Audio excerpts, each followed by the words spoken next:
তো ভারত এবং জিম্বাবুয়ে টিমের টি-20 সিরিজ শেষ হওয়ার পরেই ভারতীয় দল যাবে শ্রীলঙ্কার সাথে 3টি টি-20 এবং 3টি ম্যাচের ওডিআই সিরিজ খেলতে যাবে। এবং এই সিরিজের পুরো শিডিউল আমি আপনাদের দিয়ে দিয়েছিলাম, কিন্তু এই শিডিউলটি বিসিসিআই আবারও পরিবর্তন করেছে এবং নতুন শিডিউল বিসিসিআই অ্যানাউন্স করে দিয়েছে। তো কি সেই শিডিউল, চলুন আজকে ভিডিওর মাধ্যমে আমরা জেনে নেব। কিন্তু এখন যদি আপনারা আমাদের চ্যানেলটিতে নতুন হয়ে থাকেন তাহলে চ্যানেলটিকে সাবস্ক্রাইব করে আমাদের পাশে থাকবেন এবং ভিডিওটি প্রথম থেকে শেষ অবধি দেখতে থাকবেন। তো এই সিরিজের প্রথম যে টি-20টি জুলাইয়ের 26 তারিখে হওয়ার কথা ছিল, সেই টি-20টি জুলাইয়ের 27 তারিখে হবে। এবং এই শিডিউলের টাইমের কোনো পরিবর্তন হবে না, আগের শিডিউলে যে টাইম ছিল সেই টাইমেই এই ম্যাচগুলি খেলা হবে। এবং এই ম্যাচটি আপনারা ভারতীয় সময় অনুসারে সন্ধ্যা 7টার সময় দেখতে পাবেন। এবং এই ম্যাচটি শ্রীলঙ্কার পালকেল্লা ইন্টারন্যাশনাল ক্রিকেট স্টেডিয়ামে দেখতে পাবেন।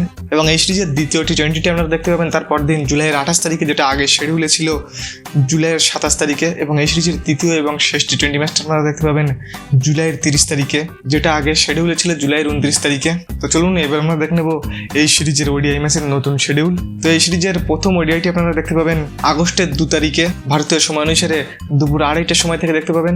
এবং এই সিরিজের প্রতিটি ওডিআই ম্যাচই আপনারা শ্রীলঙ্কার আর প্রেমদাসা ক্রিকেট স্টেডিয়ামে দেখতে পাবেন, যেটা শ্রীলঙ্কার কলম্বোয় অবস্থিত। এবং এই সিরিজের প্রথম ওডিআইটি পুরনো শিডিউলে ছিল আগস্টের 1 তারিখে, যেটা পরিবর্তন হয়েছে আগস্টের 2 তারিখে। এবং এই সিরিজের দ্বিতীয় ওডিআই ম্যাচটা আপনারা দেখতে পাবেন আগস্টের 4 তারিখে ভারতীয় সময় অনুসারে দুপুর 2:30টার সময়, যেটা পুরনো শিডিউলের 4 তারিখেই ছিল।